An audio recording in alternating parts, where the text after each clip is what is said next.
ቤኪ ስፖርት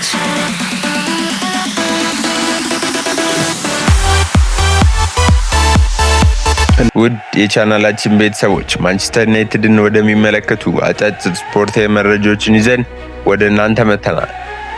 ማንቸስተር ዩናይትዶች ኤሊዮት አንደርሰንን ለማስፈረም ከማንቸስተር ሲቲ ጋር በጣም ከፍተኛ ፉክክር ውስጥ እንደገቡ ሲነገር እንደ ሚረር ዘገባ ከሆነ ተጫዋቹ ማንቸስተር ሲቲ መርጧል፣ በ65 ሚሊዮን ፓውንድም ለማስፈረም ከጫፍ ደርሷል ሲል ቢዘግብም ታማኞቹ ቤን ጃኮብ እና ፋብሪዚዮ ሮማኖ በፍጹም ውሸት እንደሆነና ተጫዋቹ እስካሁን ወደ የትኛውም ክለብ ለመሄድ እንዳልመረጠ ተናግረዋል።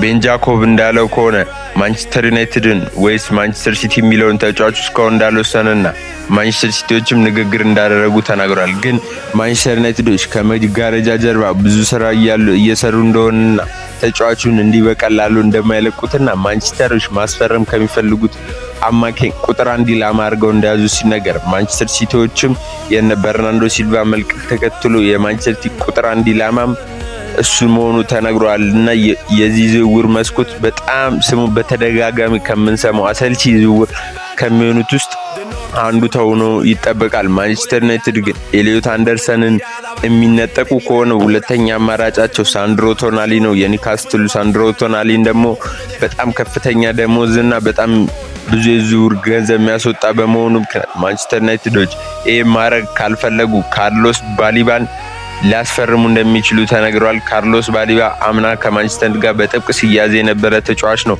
ዘንድሮ በአቋም ወረድ ምክንያት የማንቸስተር ዩናይትድ ፍላጎት ቢቀዘቅዝም ግን ተጫዋች ያለው ፖቴንሻል በመተማመንና ካሉትም በርካሽ ዋጋ ሊገኝ የሚችለው እሱ በመሆኑና ኮቢ ማይኑ ጋር የሚፈጥረው ጥምረት የሚገርም በመሆኑ ሁለቱን አንድ ላይ ለማጫወት ሊወስኑ ይችላሉ የሚል ዘገባዎች አሉ። ግን ይሄ ሁሉ የሚሆነው ኤሊዮት አንደርሰን ካልሳካና ሳንድሮም ቶናሊ ውድ ነው ብለው ዝውውሩ ከተወት ካርሎስ ባሊባ እንደ ሶስተኛ አማራጭ እንደማይሆን ተገልጿል። ሌላው ማንቸስተር ዩናይትድን ስንመለከት የአርሰናሉን ድንቅ የግራ መስመር ተከላካይ ማይልስ ስኬሊን ለማስፈረም እስከ 40 ሚሊዮን ፓውንድ ወጪ ሊያደርግ እንደሚችልና አርሰናሎች ተጫዋቹን እስከ 40 ሚሊዮን ፓውንድ ሊሸጡት እንደሚችሉ ተገልጿል። ማንቸስተር ዩናይትድ በግራ ክንፍ በኩል ከሉዊስ ስኬሊ በተጨማሪ እንደ የባየር ሙኒክን አልፎንሶ ዴቪዝን የመሳሰሉ ድንቅ ተጫዋቾችን ይዟልና ማንቸስተር ዩናይትድ በክረምቱ የዝውውር መስኮት እጅግ ስራ የሚበዛበት የዝውውር መስኮት ይሆናል ተብሎ ይጠበቃል። ሌላው ማኑኤል ኡጋርቴ ሲሆን ማኑኤል ኡጋርቴን በዚህ ክረምት የዝውውር መስኮት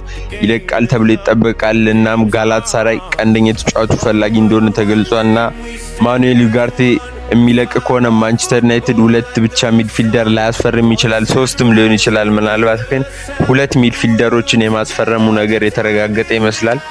ሌላው ደግሞ የተገለጸው ሃሪ ማጓየር አዲስ ኮንትራት መፈረሙ ማንቸስተር ዩናይትድ አዲስ ተከላካይ እንዳያስፈርም እንደማያደርገውና ማንቸስተር አዲስ ተከላካይም ለማምጣት ከፍተኛ ፍላጎት ያለው ሰው በዚህም የቦሩሲያ ዶርትመንድን ሽሎተርበርግን ድንቅ ተከላካይ አውሮፓ ካፈራቸው አሁን የተጫወቱ ካሉ እጅግ ድንቅ አማካኞች አንዱ ነውና የተጫዋች ከ30 እስከ 40 ሚሊዮን ዩሮ ሊገኝ ይችላል። ምክንያቱም ከቦሩሲያ ዶርትመንድ ጋር ያለው አንድ ቀሪ ውል የአንድ አመት ቀሪ ውል ስለሆነ ተጫዋቹ ኮንትራት ካልፈረመ ቀጥ አመት በነፃ ስለሚያጡት ዘንድሮ በርካሽ ዋጋ ይሸጡታል ተብሎ ይጠበቃልና ተጫዋቹ ኮንትራት የማይፈርም ከሆነ ማንቸስተር ዩናይትዶች በጥብቅ እየተከታተሉት እንደሆነና ለማስፈረምም ዝግጁ እንደሆኑ ተነግሯል።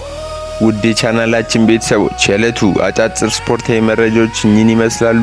የምንሰራው ፕሮግራም ከተመቻችሁ ሰብስክራይብ ማድረግ እንዳይረሳ። ይሄ ቢስተካከል የምትሉት ሀሳብ ካላችሁ ኮሜንት ላይ አስፍሩልን። መልካም ቀን።